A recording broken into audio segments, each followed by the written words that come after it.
الحمد لله نحمده ونستعينه ونستغفره ونؤمن به ونتوكل عليه ونعوذ بالله من شرور أنفسنا ومن سيئات أعمالنا من يهده الله فلا مضل له ومن يضلله فلا هادي له ونشهد أن لا إله إلا الله وحده لا شريك له ونشهد أن سيدنا ونبينا وحبيبنا ومولانا محمدا عبده ورسوله وصلى الله تعالى عليه وعلى آله وأصحابه أجمعين أما بعد فأعوذ بالله من الشيطان الرجيم بسم الله الرحمن الرحيم أفلا يعلم إذا بعثر ما في القبور وحصل ما في الصدور قال الله تبارك وتعالى في مقام آخر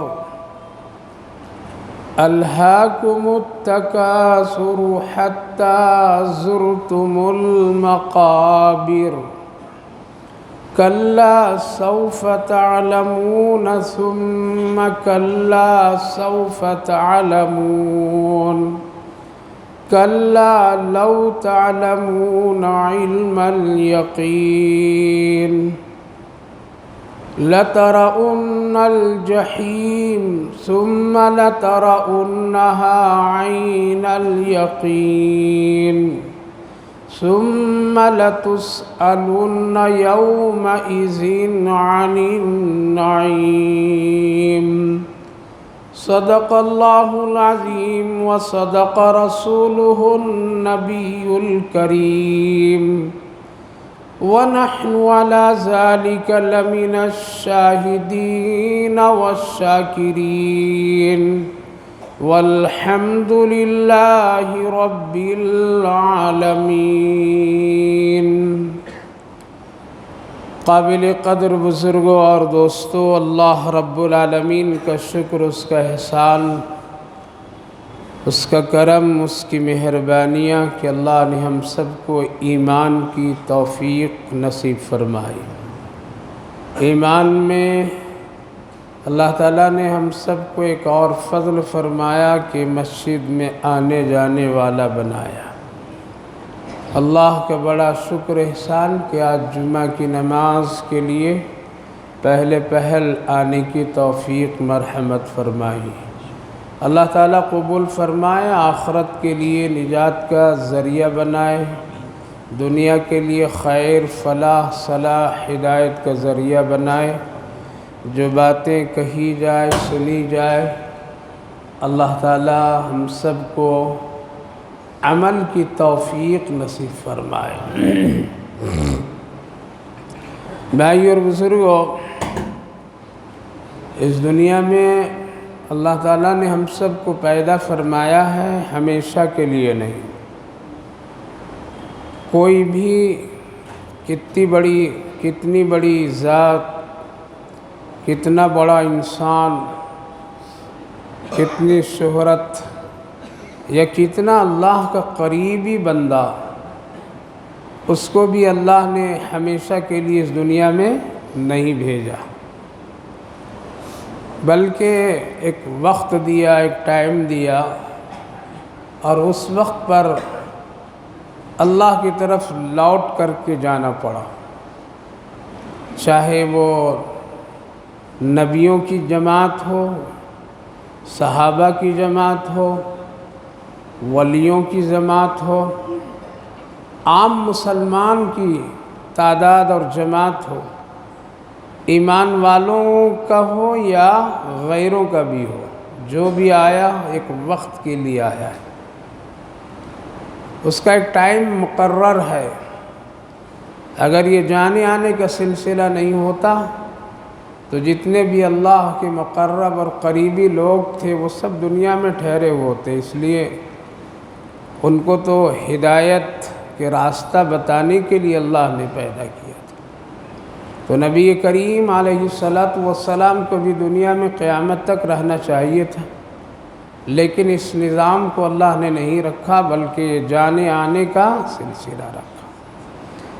اس دنیا میں 3 مرحلے، یوں ہی کہہ لیجئے کہ ہماری زندگی کے 3 مرحلے، ایک ہے دنیا کی زندگی، ایک ہے قبر اور قبرستان کی زندگی، اور ایک ہے اس کے بعد حشر اور جنت اور جہنم کی زندگی۔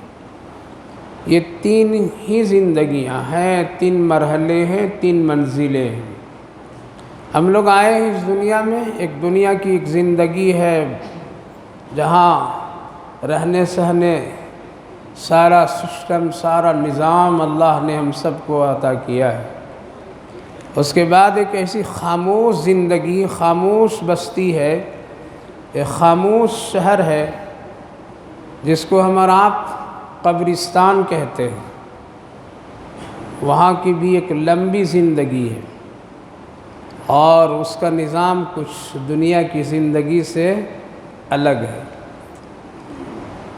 اور تیسری زندگی آخرت کی ہے۔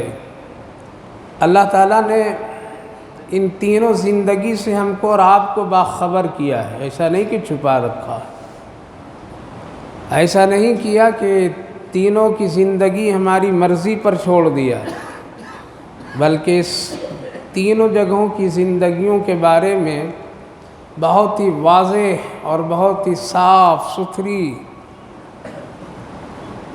اور بہت ہی روشن طریقے سے اللہ تعالیٰ نے اپنے نیک بندوں سے بتلا دیا، نبیوں کے ذریعے سے، رسولوں کے ذریعے سے، صحابہ کرام رضوان اللہ عنہم اجمعین کے ذریعے سے، اللہ اپنے خاص بندے ولیوں کے ذریعے سے، اور آج تک یہ علماء صلحاء ہر ایک آدمی بتاتے آ رہا ہے، دنیا میں رہو تو اس طرح سے رہو، پھر ہماری ایک زندگی ایک خاموش قبرستان وادی کی ہے، وہاں کی حالات یہ ہیں، یہ ہیں۔ اس کے بعد بھی اٹھنے کے بعد کی بھی زندگی میدان محشر کی، اس کے بارے میں بھی واضح ہے، کوئی نہیں کہہ سکتا ہے کہ معلوم نہیں ہے، کوئی نہیں کہہ سکتا ہے کہ کیسے لوگ مرتے ہیں اور کیسے لوگ دفن کرتے ہیں اور کیسے دفن ہوتے ہیں، کوئی نہیں کہہ سکتا ہے کہ ہمیں معلوم نہیں، کوئی یہ دعویٰ نہیں کر سکتا ہے کہ ہمارے گھر سے ابھی تک کہ کسی کا جنازہ نہیں اٹھا، کوئی نہیں کہہ سکتا ہے، بلکہ ہر ایک آدمی کے گھر سے اللہ نے جنازے کو اٹھایا ہے۔ اسی لیے ایک بات کوئی ڈھکی چھپی نہیں ہے کہ ہم کہہ دیں کہ اللہ ہم نہیں جانتے تھے اس لیے یہاں بے خبر، بغیر ٹکٹ، بغیر ریزرویشن کا آ گیا، پتہ نہیں تھا اس لیے میں پکڑے جا رہا ہوں، کوئی بتایا ہوتا تو میں کام کر کے آتا۔ اللہ رب العالمین نے مکمل تینوں جگہوں کے بارے میں باخبر کیا ہے۔ تم کو میں نے بھیجا ہے، افحسبتم انما خلقناکم عبثا وانکم لا ترجعون، تم کو میں نے بھیجا یہ گمان مت کرو کہ یہ بالکل کھیل تماشے، کبڈی اور کرکٹ کے میدان سمجھ کر کے میری بنائی ہوئی دنیا کو استعمال تم کر لو، اور یہ تم گمان کر کے مت بیٹھو، افحسبتم انما خلقناکم، بس کھیلنے کودنے، اپنی مرضی موج و مستی کے لیے ہم نے تم کو بھیجا ہے، اس لیے میں نے نہیں بھیجا افحسبتم انما خلقناکم عبثا۔ اور اگر تم بھول گئے ہو تو پھر وَلَقَدْ جِئْتُمُونَا فُرَادَىٰ كَمَا خَلَقْنَاكُمْ أَوَّلَ مَرَّةٍ، بغیر چپل جوتے خالی پیر تجھے پھر دوبارہ میں واپس لے آؤں گا۔ یہ میرے اندر طاقت ہے، اللہ فرما رہا ہے میرے اندر یہ طاقت ہے، میں اس کے سلسلے میں کسی کا محتاج نہیں۔ وَلَقَدْ جِئْتُمُونَا فُرَادَىٰ، تو اس دنیا میں نے تم کو بھیجا ہے تو کھیل تماشے کے طور پر نہیں بھیجا ہے، بلکہ تم کو یہاں اس دنیا کی بارونق اور یہ چمک دمک یہ ساری حالات میں دو جگہوں کی تیاری کے لیے بھیجا ہے۔ دو جگہوں کی تیاری کرو یہاں سے، وہ سسٹم، وہ دنیا کی زندگی، کھانا پینا، تجارت، کاروبار کے ساتھ ساتھ یہ دو جگہوں کی تیاری کر کے آنا، ایک قبر قبرستان اور ایک میدان محشر، جہاں فائنل تمہاری زندگی کا سارا نظام، ساری کمائی ہوئی چیزوں کا حساب و کتاب ہوگا۔ لہٰذا ان دو جگہوں کی تیاری کے لیے میں تم کو دنیا میں بھیجا ہے، ایک قبر اور ایک قبرستان۔ لہٰذا تم دنیا میں اپنی زندگی کو اتنا پاکیزہ بناؤ، اپنا رہن سہن اتنا ٹھیک ٹھاک رکھو، میری مرضی کے مطابق زندگی گزارو، اپنی ایک ایمانی پہچان بناؤ، تبھی وہ جگہ پر تم کو پہچانا جائے گا، تبھی وہ بند کوٹری قبر میں تم پہچان میں آؤ گے کہ کہاں سے آئے ہو، کس مذہب سے آئے ہو، کس کی پیروی کر کے آئے ہو، کس کا مان کر کے آئے ہو۔ لہٰذا اس حساب سے دو گھر ہمارے لیے ہیں، ایک دنیا کا گھر اور ایک قبر کی کوٹری۔ دنیا کے گھر تو ہم اپنے ہاتھوں سے اپنی مرضی سے اس کو بنا لیتے ہیں، اس میں اختیار اللہ نے دے دیا ہے، تم چاہے جتنی قسم کی روشنی اس میں لگا لو، تم اس میں آرام دہ اور آرام حاصل کرنے کے لیے جتنا شاندار اور اعلیٰ سے اعلیٰ چیزیں اس میں رکھ لو، سونے کے لیے، بیٹھنے کے لیے تم فرنیچروں کا اعلیٰ سے اعلیٰ دنیا کا بہترین لوگوں کو بلا کر کے تیار کر کے گھر میں رکھو۔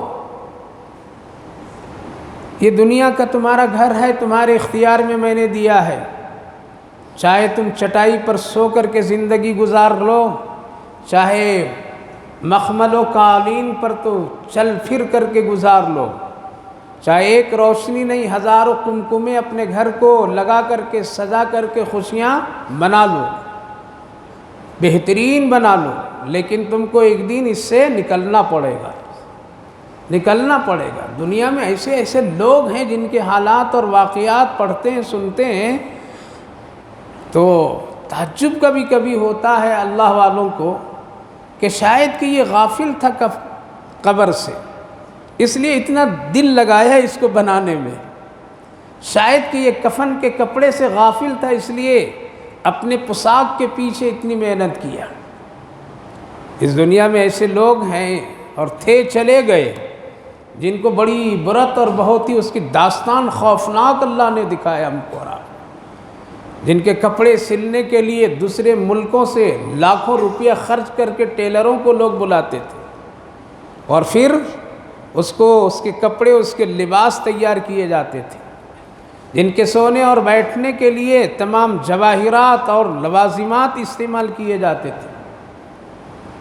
آج بھی ایسے لوگ ہیں جو غفلت میں ہیں، جو اپنے ملک سے جا کر کے باہر ملکوں میں اپنے ملک کے کھانا منگا کر کے کھاتے ہیں۔ ایسے عیش پرست لوگ آج بھی ہیں، لیکن انجام بہت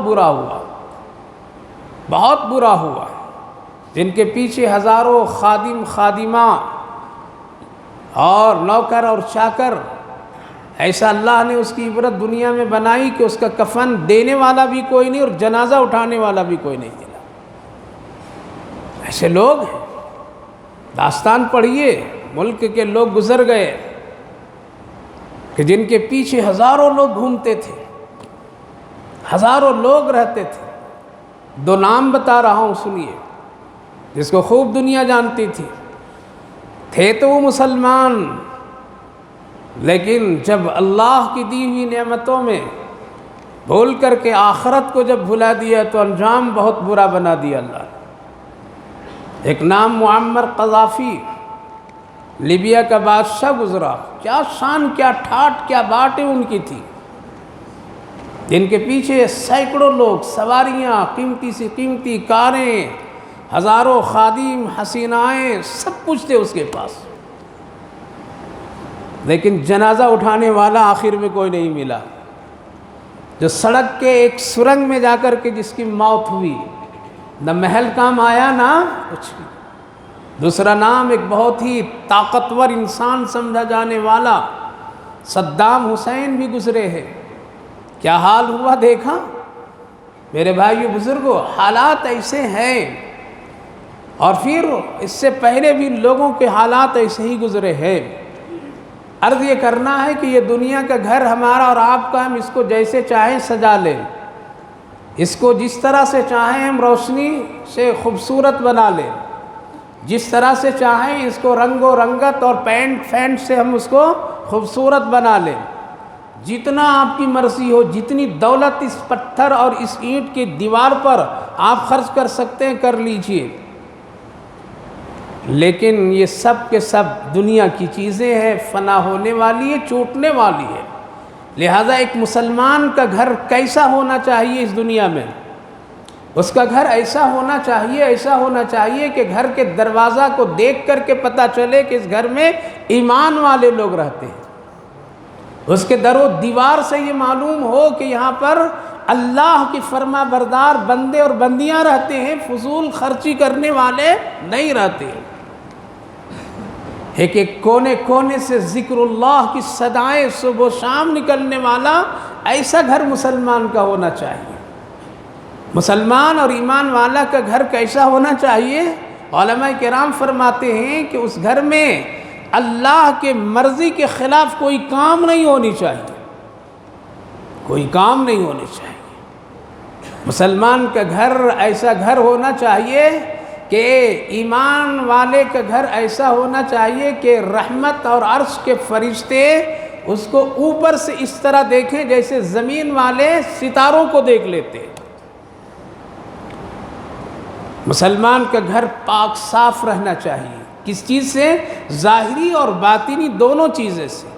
ظاہری صفائی اس قدر ہونی چاہیے کہ دیکھنے میں لگے کہ ایک مسلمان کا گھر ہے جس کے بارے میں آقا کریم صلی اللہ علیہ وسلم نے فرمایا پاکی آدھا ایمان کا درجہ رکھتا ہے، لہذا اتنا صاف اور ستھرا، اس قدر طہارت اور پاکیزگی گھروں میں ہونی چاہیے۔ اور باطنی پاکی یہ ہے کہ اس میں کوئی بھی خلاف شرع چیز نہیں ہونی چاہیے، نہ تصویر ہونی چاہیے، نہ گڑیے کھلونے ہونے چاہیے، نہ گانے اور فحش کی کوئی باتیں ہونی چاہیے، نہ کوئی ناچنے تھرکنے والوں کا کوئی ماحول اور منظر ہونی چاہیے۔ اگر بتلائیے میرے بھائیو بزرگوں، اگر ہم آپ سے کہ یا کوئی آدمی آ کر کے ایک چندہ مانگے کہ آپ ہم کو کچھ چندہ دیجئے، میں کچھ ناچنے والی گانے والی لوگوں کو بلا کر کے ایک محفل سجانا چاہتا ہوں، آپ میری مدد کیجئے، کیا جواب دیں گے آپ؟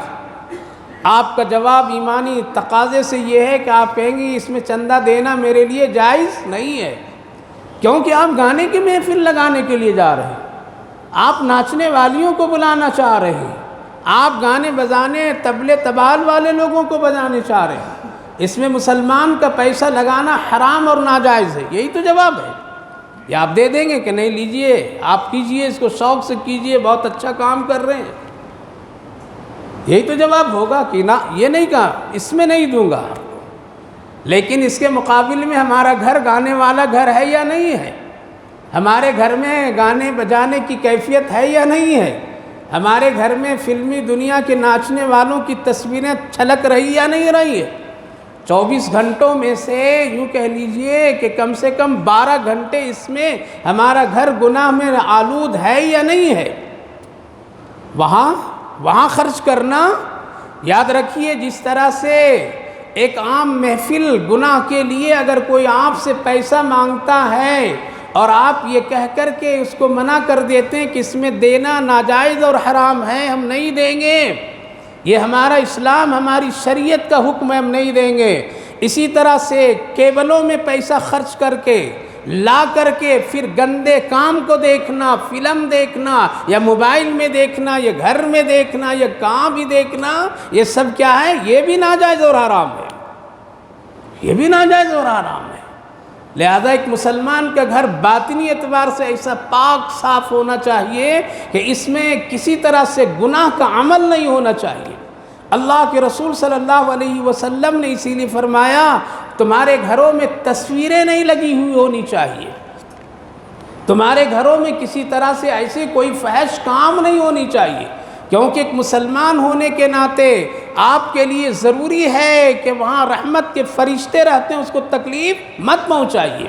اسی لیے آقا کریم صلی اللہ علیہ وسلم نے ارشاد فرمایا کہ تم گھر والوں کو سلام کیا کرو۔ کیا کرو؟ جب جایا آیا کرو تو سلام کر کے داخل ہو، سلام کر کے باہر ہو۔ صحابہ میں سے کسی نے پوچھا یا رسول اللہ ایسا گھر ہے جس کے اندر میں کوئی نہیں، اکیلے میں رہتا ہوں، جاتا آتا ہوں، اس وقت میں کیا سلام کرنا ضروری؟ آپ صلی اللہ علیہ وسلم نے فرمایا ہاں اس وقت میں بھی سلام کر کے داخل ہو، اس لیے جب تم نہیں رہتے ہو تو تیرے گھر کی حفاظت کے لیے رحمت کے فرشتے رہتے ہیں۔ اللہ ہمارا اور آپ کا اتنا خیال رکھ رہا ہے۔ اپنے گھر میں کوئی ایسی تصویر نہ رکھو جس سے رحمت کے فرشتوں کو کیا ہو؟ تکلیف ہو۔ حضرت ام المومنین عائشہ صدیقہ رضی اللہ عنہا کم عمری کی وجہ سے اپنے بچپنوں میں ایک گڑیا رکھا کرتی تھی، وہ کپڑوں سے بنا کر کے اس کے کھیلنے اور بچوں کے سامنے یہ اتفاق سے جب رخصت ہو کر کے رسول اللہ صلی اللہ علیہ وسلم کے گھر تشریف لائی تو اپنے سامان میں اس گڑیے کو بھی لے کر کے آ گئی۔ جب باہر نکالی سامان سے اللہ کے رسول صلی اللہ علیہ وسلم فرمایا عائشہ یہ ساری چیزیں نہیں رکھنا چاہیے، اس لیے رحمت کے فرشتوں کو تکلیف ہوگی۔ ہمارا اور گھر، ہمارا مسلمانوں کا گھر آج تو گڑیوں سے، کھلونوں سے، جانوروں سے، کتوں سے شوکیس خوبصورت سجے ہوئے ہیں، لیکن ڈھونڈ کر کے دیکھو کہ کم سے کم تمہارے گھر میں کوئی قرآن اور دعا کی کتاب ہے؟ کہاں سے رحمت آئیں گے تیرے گھر میں؟ کہاں سے اللہ کی رحمتیں اترے گی آپ کے گھر میں؟ کہاں سے فرشتے شیطان کو مقابلہ کر کے ہٹائیں گے؟ اس گھر سے نکلنا ہے، اتنا دل مت لگائیے، بلکہ اپنے گھر کے کونے میں اللہ کے رسول صلی اللہ علیہ وسلم نے ارشاد فرمایا اپنے گھر کے کسی خاص جگہ کو عبادت کے لیے خاص کرو تاکہ کل قیامت کے دن تمہارے لیے گھر کی جگہ حصہ مغفرت اور بخشش اور سفارش کا ذریعہ بن جائے۔ جب تم کبھی گھر میں بیٹھ کر کے اگر ذکر اللہ قرآن کی تلاوت کرو گے تو سارے در و دیوار بھی اس کے ساتھ میں شریک ہوتے ہیں اور دعائیں دیتے ہیں، کل قیامت کے دن یہ جگہ، یہ چیزیں بخشش اور مغفرت کا ذریعہ بنیں گے۔ آج ایسا گھر میں کوئی نہیں ہے، ہماری جگہ کوئی جگہ اسی ہم بناتے بھی نہیں ہیں۔ آپ کسی انجینئر کو بلا لیجئے اور بلا کر کے اس سے کہیے گھر بنانا چاہتا ہوں، ایک بہترین ہم کو نقشہ دے دیجئے اور مجھ کو یہ چیزوں کی ضرورت ہے، وہ بنا دیتا ہے، شاندار، بہت ہی عمدہ، یہ ہال ہے، یہ کچن ہے، یہ شوکیس ہے، یہ فلاں ہے، یہ فلاں ہے، یہاں جوتے رکھنے کا ہے، کپڑے رکھنے کا، یہاں گاڑی رکھنے کا، یہاں ٹی وی رکھنے کا، یہاں وہ ساری چیزیں رکھنے کا، یہاں بچوں کو کھلونے رکھنے کا، سب پورا نقشہ بنا دیا۔ ہم نے کہا واہ کتنا چاہیے، پیسہ دے دیا، لیکن نہ اس بنانے والے اگر مسلمان ہیں تو اس کو بھی خیال نہیں، اور گھر کا نقشہ بنوانے والا مسلمان اس کو بھی خیال نہیں کہ وہ کبھی کہا ہو کہ ایک نماز روم بھی میرا بنا دینا گھر میں، تاکہ میں سکون سے، ہمارے گھر کی ماں بہنیں، عورتیں سکون سے اس جگہ پر جا کر کے نماز پڑھ سکیں۔ جب دل کبھی گھبرا جائے تو اس کونے میں جا کر کے، اس کونے میں، اس کوٹری میں جا کر کے قرآن کی تلاوت کر کے خاموشی سے اللہ سے لو لگا لے۔ ہے بڑا بڑا گھر ہے، بڑی بڑی فرنیچریں ہیں، ٹی وی کی اتنی شاندار شوکیس ہیں اور اس قدر اس کی سجاوٹ اور بناوٹ ہیں، لیکن اگر مسلمان کے گھر میں نہیں ہے تو ایک نماز کا روم نہیں ہے اس کے پاس، نماز کا ایک کونا خاص نہیں ہے، نماز کی کوٹری خاص نہیں ہے۔ غیروں کے یہاں بہت سارے ایسے لوگوں کے مذہب والے لوگوں کو دیکھیے، وہ گھر میں ایک چھوٹی سی مندر بنا رکھتے ہیں، اور اپنے دیوی دیوتاؤں کو رکھ لیتے ہیں تاکہ دیکھ دیکھ کر کے یاد. آپ کہیں گے ہمیں مسجد, ہاں بھائی مسجد الگ چیز ہے. آقا کریم صلی اللہ علیہ وسلم نے ارشاد فرمایا اپنے گھر کو قبرستان بننے مت دینا. یعنی جس طرح سے قبرستان میں ذکر نہیں, جس طرح نماز نہیں, سجدہ نہیں, وہاں روشن اور چراغاں اور یہ ساری چیزیں نہیں, تم اپنے گھر کو قبرستان کی طرح مت رکھنا, بلکہ وہاں نماز کبھی پڑھنا, عورتیں پڑھیں گی بچے دیکھیں گے, سنت گھر میں پڑھا کرو. یہ سب اللہ کے رسول کی تاکید ہے. لہذا گھر کے کوئی کونا خاص کیجئے جہاں بیٹھ کر کے روزانہ تلاوت کیجئے, اللہ کے ذکر کیا کیجئے, تسبیحات پڑھا کیجئے. وہ گھر کا وہ در و دیوار وہ اللہ کے یہاں بخشش و مغفرت کا ذریعہ بنے گا. آپ کہیں گے میرا خاص گھر نہیں ہے, میں کرائے پہ رہتا ہوں, یہ کرائے میں گھر بدل جائے گا. ارے نیکی نہیں بدلے گی, ہم اور آپ کتنی جگہ بدل دیں, کتنی جگہ بدل دیجئے, نیکی نہیں بدلے گی. تبھی تو ہمارے اکابر و اسلاف بزرگان دین مسجد سے اٹھ کر کے کبھی کبھی گھروں میں قرآن کی تلاوت بیٹھ کر کے کیا کرتے تھے تاکہ یہ گھر میرے لیے بخشش و مغفرت کا ذریعہ بن جائے. حضرت عبداللہ ابن مبارک رحمہم اللہ جو بڑے محدث تھے, بڑے محدث, اتنی بڑی کتابیں حدیث کی اور اتنی لکھے وہ کہ قلم کے تراشے سے بوریا بھر بھر گیا. وصیت کی ہے کہ لوگوں جب جنازے کے پانی میرا گرم کرنا تو اسی ٹکڑے سے, اسی تراشے سے گرم کر دینا. میرے پاس کوئی اعمال نہیں ہے جو اللہ کے یہاں پیش کر کے مغفرت چاہوں گا. اللہ اگر پوچھے گا مجھ سے عبداللہ ابن مبارک تم لائے ہو کیا, تو میں یہ پیش کروں گا اے اللہ اس قلم کے تراشے سے میرا پانی گرم لوگ کیے ہیں نہلانے کے لیے, جو اس قلم سے میں نے آپ کے محبوب اور لاڈلے حضرت محمد الرسول اللہ صلی اللہ علیہ وسلم کی حدیثیں لکھا تھا. یادگار بناؤ کوئی نیکی کی چیز کے, یہ فوٹو شادی کا کیا بناتے ہو؟ یادگار بنائیے کوئی نیکی کی چیزیں گھر میں رکھ کر کے تاکہ بچے دیکھ کر کے معلوم کریں کہ یہ میرے گھر کی 10 سال 20 سال کی پرانی تسبیح ہے جس میں میری ماں میرے باپ پڑھتے تھے. یہ یادگار بناؤ. یہ مصلی جو میرے باپ تو دنیا سے چلا گیا لیکن اس کا مصلی ہے جس پر تہجد پڑھا کرتا تھا, یہ یادگار بنائیے. لہذا وہ حضرت عبداللہ ابن مبارک گھر کے کونے میں اللہ اکبر موت کے آخری وقت میں لوگوں سے کہا مجھے وہاں لے جاؤ, وہاں لے جاؤ, سجدے میں کرو میری روح نکلنے والی ہے. لوگ کہا بستر پر رہیے, وہاں کیوں جائیں گے؟ کہنے لگے وہاں میں نے 35,000 قرآن بیٹھ کر کے پڑھا ہے, شاید اس کی وجہ سے میری روح ٹھیک نکلے گی. دوسروں سے سورہ یاسین پڑھا لوگے روح نہیں نکلے گی. دوسروں سے سورہ یاسین پڑھ کر کے وہ دم کرے گا تو پتھر نہیں پگھلے گا. تیرا میرا سینہ دنیا میں اتنا گندا گندا گندا رہا ہے تو سورہ یاسین بھی اثر اس وقت میں ایسے لوگوں کے لیے فائدہ مند اور اثر انداز نہیں ہوتی ہے.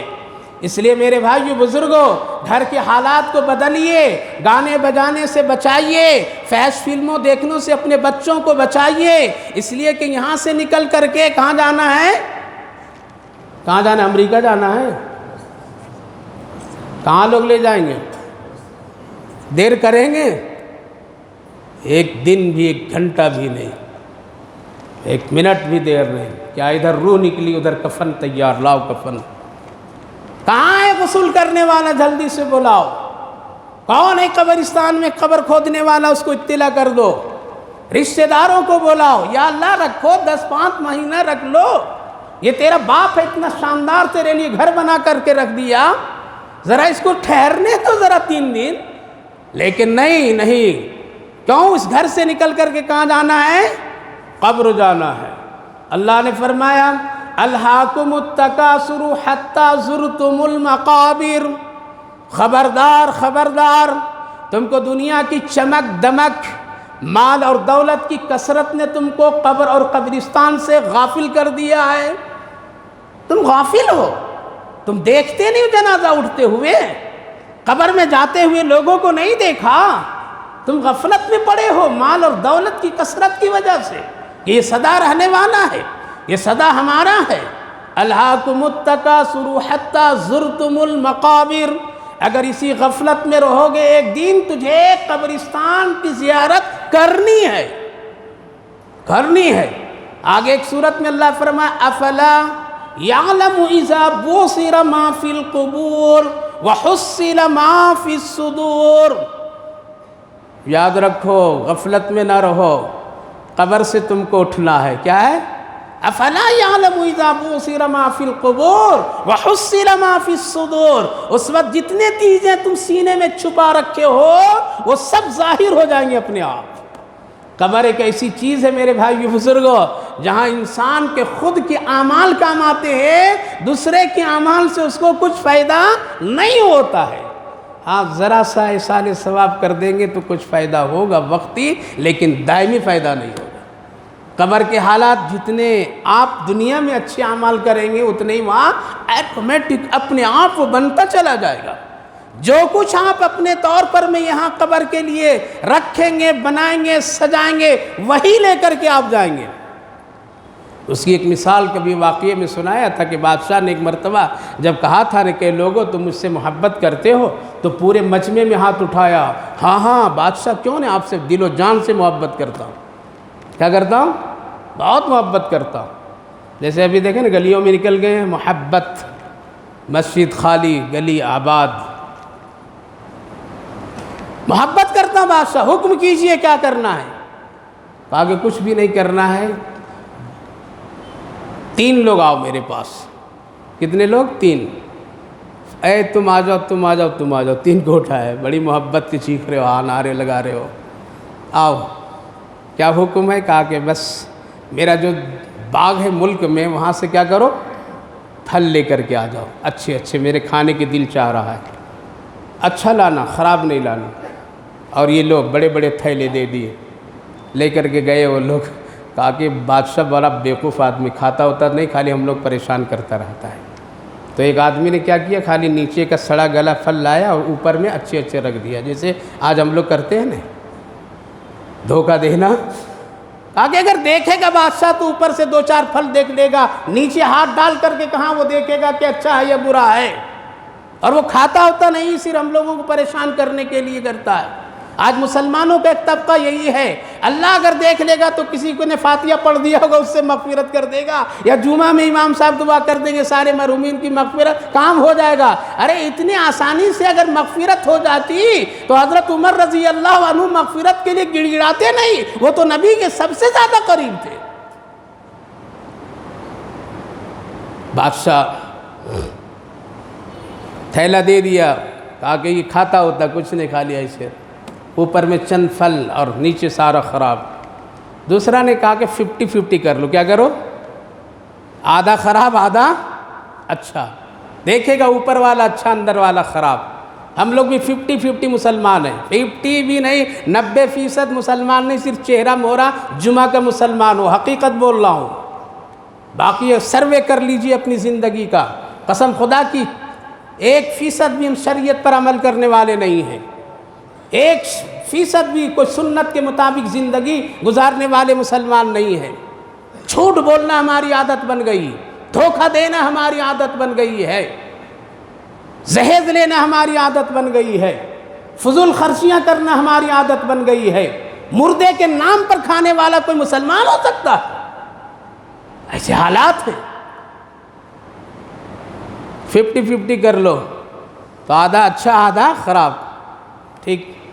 ایک جو مسلمان تھا، ایک جو بادشاہ کا آدمی تھا، وہ تو بھاگا بھاگا گیا باغ میں، اور پورا اچھا اچھا باغ، اچھا اچھا پھل، کانٹوں سے زخمی ہوا، شاخوں پر چڑھا، کہا کہ میرا مالک ہے وہ، میرا بادشاہ ہے وہ، مجھے وہ تنخواہ بھی دیتا ہے، وہ مجھے دعوت بھی کرتا ہے، مجھے کھلاتا پلاتا، اپنا قریب بیٹھاتا ہے، کتنے اچھے جوڑے دیتا ہے۔ آج اس نے کھانے کے لیے پھل مانگا ہے تو کیوں نہیں اچھے سے اچھے لا کر کے دوں۔ آج بھی الحمدللہ ایسے مسلمان ہیں، الحمدللہ ہیں کچھ، اسی سے روزی مل رہی ہم سب کو، ورنہ اگر وہ نہیں ہوتے تو روزی بند ہو جاتی۔ تم سمجھتے ہو، ہم سمجھتے ہیں کہ ہم اپنی دکان سے کھا رہے ہیں، قسم خدا کی نہیں، کسی نیک بندوں کی دعاؤں سے ہم اور آپ کھا رہے ہیں۔ اگر اللہ والے تڑپتے نہیں تھے، روتے نہیں تھے، اگر دعائیں نہیں کرتے، قسم خدا کی جنازہ گھر سے اٹھتے اٹھتے قبر تک جاتے جاتے بدن اور روح یہ سب چٹھیڑے میں بدل جاتے۔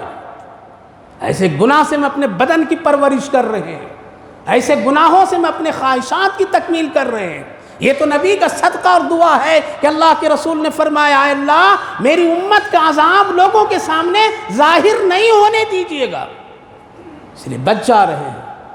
وہ لایا تھیلے میں تینوں بھر بھر کر کے لے کر کے آیا، اٹھا بھی نہیں پا رہا ہے، نقلی مسلمان اور ایکٹنگ کر رہا ہے، چل نہیں پا رہا، بادشاہ خوش ہو جائے گا دیکھ کر کے۔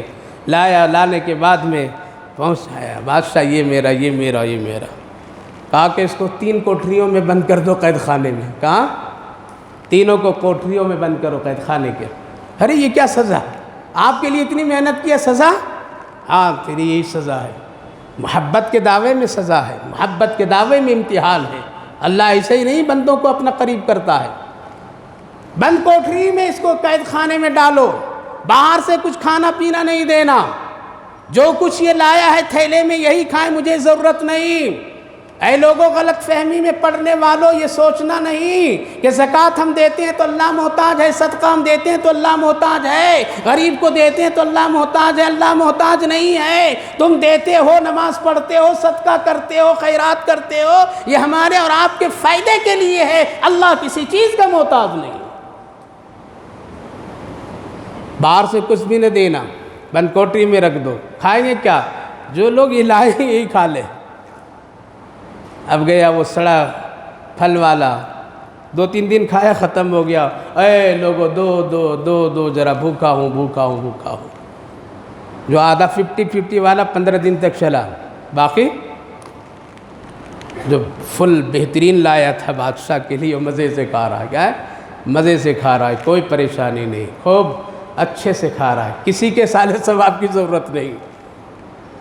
یہ سوچ کر کے بیٹھے ہوئے ہیں کہ بیٹا سالے ثواب کر دے گا، ارے تیرے میرے بیٹے تو جنازہ بھی نہیں پڑھنا جانتا ہے، اس کو پاکی ناپاکی کا صحیح مسئلہ بھی نہیں معلوم ہے، وہ سالے ثواب کر دے گا۔ یہ دکھانے کے لیے 3 دن سندل کے پانی ڈال دیتے ہیں قبر پر، سوچتے ہیں کہ ہماری بخشش و مغفرت ہو جائے گی۔ یاد رکھیے گھر کی دنیا کی پہچان بنانے میں جس طرح چکر لگے، قبر پر کتنے ماربل لگا لے، عہدے لکھ دے، ڈگریاں لکھ دے، فرشتہ کچھ بھی نہیں پوچھے گا، وہ پوچھے گا کیا؟ تیرا رب کون ہے، تیرا نبی کون ہے، تیرا دین کیا ہے؟ دین پر چل کر کے آئے ہو، رسول اللہ کی اتباع کر کے آئے ہو، اللہ کو مان کر کے آئے ہو، یا کس کو مانا ہے؟ غور کر لیجئے۔ 70% ہم دوسروں کی مانتے ہیں، اللہ کی مان کر کے نہیں چل رہے ہیں، نبی کی اطاعت نہیں کر رہے ہیں۔ قبر میں پتہ چلے گا کہ نبی سے کتنا گہرا تعلق، قبر میں پتہ چلے گا اللہ سے کتنا تعلق، قبر میں پتہ چلے گا اسلام سے ہمارا کتنا تعلق۔ یہ 3 سوال بند کوٹری میں تینوں ہیں۔ علماء نوٹ لکھتے ہیں کہ یہی حال ہے قبر کا، کیا ہے؟ یہی حال ہے قبر کا، قبر کے اندھیری کوٹری میں بند کر دیں گے لوگ، بند کر دیں گے لوگ، کچھ بھی نہیں وہاں۔ اللہ نے ہم سب کو اس دنیا میں بھیجا ہے کہ عمل کا تھیلا ہاتھ میں دے کر کے بھیجا ہے، لاؤ جاؤ میری اس بنائی ہوئی خوبصورت دنیا میں، اس تھیلے میں اچھی چیزیں ڈال کر کے لاؤ۔ اگر اچھی چیزیں ڈالو گے، اس کو فل کرو گے اور لے کر کے قبر میں آؤ گے تو یہ تجھی کو کام آئے گا، ہم کو کچھ کام نہیں آئے گا۔ اس لیے اگر اس تھیلے میں اچھی چیزیں ڈالیں گے، اللہ کے رسول نے فرمایا کہ جب قبر میں پریشانیاں لاحق ہوگی، اجنبیت کی کیفیت ہوگی، ڈر اور خوف کا ماحول ہوگا، یہ عمل کے تھیلے سے نماز نکلے گی، روزہ نکلے گا، قرآن کی تلاوت نکلے گی، صدقہ زکوٰۃ نکلے گا، ماں باپ کی خدمتیں نکلے گی، اور تسلی مردے کو دے گا، رو نہیں میں تیرے ساتھ ہوں۔ اس لیے روزانہ قبر اور قبرستان سے ایک آواز آتی ہے، ہم سن نہیں پاتے ہیں۔ آپ کہیں گے سن نہیں پاتے، کیوں نہیں؟ اگر آتی آواز تو سنتا تو ضرور۔ یہ نیٹ موبائل لگے ہوئے نا، کتنے لوگ بات کرتے ہیں، دوسروں کی بات سن سکتے ہیں؟ نہیں سن سکتے، نہیں سن سکتے۔ ٹاور کی باتیں سب سن سکتے ہیں؟ نہیں سن سکتے۔ ایک آلہ ہے، اس کے ذریعے سے ہم لوگ اپنی بات سن لیتے ہیں، دوسروں کی بات نہیں سنتے ہیں۔ اسی طرح سے وہ قبر اور قبرستان کی دنیا ہے، وہاں جو چیخ و پکار پریشانیاں ہیں اس کو ہم اور آپ نہیں سن سکتے ہیں۔ ہاں اگر سننا چاہتے ہیں تو ایمان کے ٹاور لگائیے، توحید کے ٹاور لگائیے، سنت کی ٹاور لگائیے، تقوی کی ٹاور لگائیے، دیکھیے معلوم ہو جائے گا کہ اس قبر میں کیا ہو رہا ہے۔ آقا کریم صلی اللہ علیہ وسلم جا رہے ہیں، آپ کو اٹھنی بدکنے لگتی ہے، آپ رک جاتے ہیں۔ حضرت عبد الرحمن بن عوف، عبداللہ بن مسعود دیگر صحابہ کو روکتے ہیں، رک جاؤ، اس قبر والے پر اللہ کا شدید عذاب ہو رہا ہے۔ ٹاور ہے کہاں ہے ہم لوگوں کے پاس میں؟ اس لیے مردے روز چیخ رہے ہیں قبرستان میں، روز وہ آوازیں دے رہے ہیں۔ لہذا علماء نوٹ لکھتے ہیں کہ عمل کا تھیلا خالی اگر گناہوں سے بھرا، شراب سے بھرا، زنا سے بھرا، سود سے بھرا، رشوت سے بھرا، شرک سے بھرا، نافرمانیوں سے بھرا، تو اس سے اژدہا اور سانپ اور بچھو نکلیں گے۔ اس لیے جیسا ڈالو گے ویسا ہی ملے گا، ویسا ہی عمل۔ آقا کریم صلی اللہ علیہ وسلم نے ارشاد فرمایا کہ جب مردہ وہاں پریشان ہو جائے گا، کوئی نہیں تسلی والا، ایک شکل نظر آئے گی اس کے پاس، وہ شکل دیکھ کر کے وہ پہچانے گا نہیں، کہے گا کون ہے آپ؟ کہا کہ تیری تسلی کے لیے، تجھے یہاں ہنسانے کھلانے کے لیے، تجھے یہاں اس قبر میں خوش رکھنے کے لیے میں آیا ہوں اللہ کی طرف سے۔ ہو کون تم؟ رشتہ دار بھی نہیں نظر آ رہے ہو، دوست بھی دنیا کا نہیں نظر آ رہے ہو کون؟ میں قرآن ہوں۔ کون ہوں؟ میں قرآن ہوں۔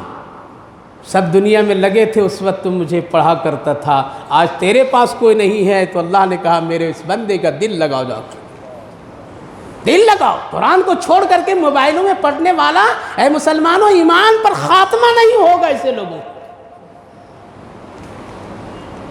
ہوش میں آ جائیے، اللہ کی طرف جڑیے، جڑیے، دنیا کے حالات نہیں دیکھ رہے ہیں، قرآن کی طرف جڑیے۔ اس لیے علماء کرام فرماتے ہیں، علماء کرام کا یہ بالکل متفقہ محدثین مفسرین کا فیصلہ کہ اگر آپ چاہتے ہیں ایمان پر رہنا تو اللہ اور اس کے رسول کی اطاعت ہر حال میں کیجیے۔ اگر آپ چاہتے ہیں کہ آپ کے گھر میں خوشحالی، آپ کے گھر میں رحمت کے فرشتے، آپ کے گھر کو آسمان والے فرشتے دیکھیں، تو گھر میں بیٹھ کر کے کیا کرو؟ قرآن پڑھو۔ دکان میں بھی موبائل دیکھو، راستے میں بھی دیکھو، گاڑی پر بھی دیکھو، محفل میں بھی دیکھو، گھر پہنچو تو وہاں بھی دیکھو۔ ارے اللہ سے ڈر نہیں، خوف نہیں، مرنے کے بعد اللہ ہر جگہ ہے، ہر جگہ ہے۔ حضرت زلیخا، بعد میں حضرت زلیخا بنی، پہلے بادشاہ کی بیوی تھی، حضرت یوسف علیہ السلام کو 11 کمرے کے اندر لے گئی، اور 11 کمرے میں ایک بت رکھی تھی، وہاں پر اس پر کپڑا ڈال دی، کیا کر دی؟ کپڑے ڈال دی، اور ڈال کر کے حضرت یوسف سے کہنے لگی، اے یوسف میں اپنے خدا پر پردہ کر دیا ہوں، وہ نہیں دیکھ رہا ہے، آؤ ہم تم ایک گناہ میں ملوث ہو جاؤ۔ کیا کہے حضرت یوسف؟ قال معاذ اللہ، ارے یہ تو بے جان ہے، اللہ تو دیکھ رہا ہے، ہم یہ کام ہرگز نہیں کریں گے۔ اس لیے اتنا دلدادہ گناہ سے مت لگائیے۔ قبرستان برحق ہے، خاموش وادی ہے، کبھی کبھی جایا کرو، کیا کرو؟ جایا کرو، دیکھو یہاں کیسے بولیاں بولنے والے سو رہے ہیں، کیسے ایسے لوگ ہیں جن کے قلم سے ہزاروں لوگوں کے فیصلے ہوتے تھے، وہاں آج ان کو جواب دینا مشکل ہے۔ کتنے دولت کے مال و زر رکھنے والے لوگ بغیر بسترے کے کیڑے مکوڑوں کے حوالے ہیں۔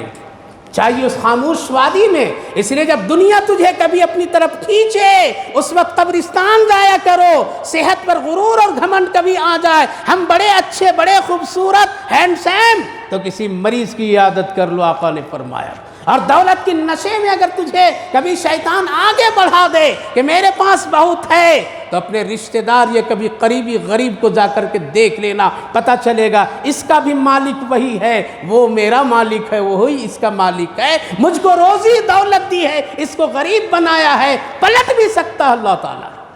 اس لیے میرے بھائی بزرگوں، دنیا ایک لہو و لعب، خیل تماشے کی چیز ہے۔ اللہ نے فرمایا الہاکم التکاثر حتی زرتم المقابر، غافل مت رہو، قبرستان کی زیارت کیا کرو، وہاں تجھے پتہ چلے گا دنیا کیا ہے اور یہ کیا ہے، یہ کیا ہے۔ اگر یہاں بھی تجھے پتہ نہیں چلے گا تو تم جب قبر سے اٹھو گے تب پتہ چلے گا۔ افلا یعلم اذا بوصر، نبی نے فرمایا میری دعاؤں کی برکت سے اللہ نے مردے کے جسم پر کفن دے کر کے قبر میں چھپایا، اور اٹھائے گا اللہ تو سب کو ننگے اٹھائے گا۔ لایا بھی تھا ننگا اور اٹھائے گا بھی قبر سے حضرت ام المومنین عائشہ صدیقہ رو پڑی، کہا یا رسول اللہ بے حیائی کا وقت ہوگا، مرد و عورت ایک دوسرے کو دیکھیں گے کتنی بے حیا۔ آقا نے فرمایا وہ ہوش میں نہیں ہوں گے، اتنے گھبرائے ہوں گے کہ کسی کی طرف وہ دیکھنے کی ہمت بھی نہیں کریں گے۔ کیا سمجھ لیا کہ یہ سب مذاق کی باتیں ہیں؟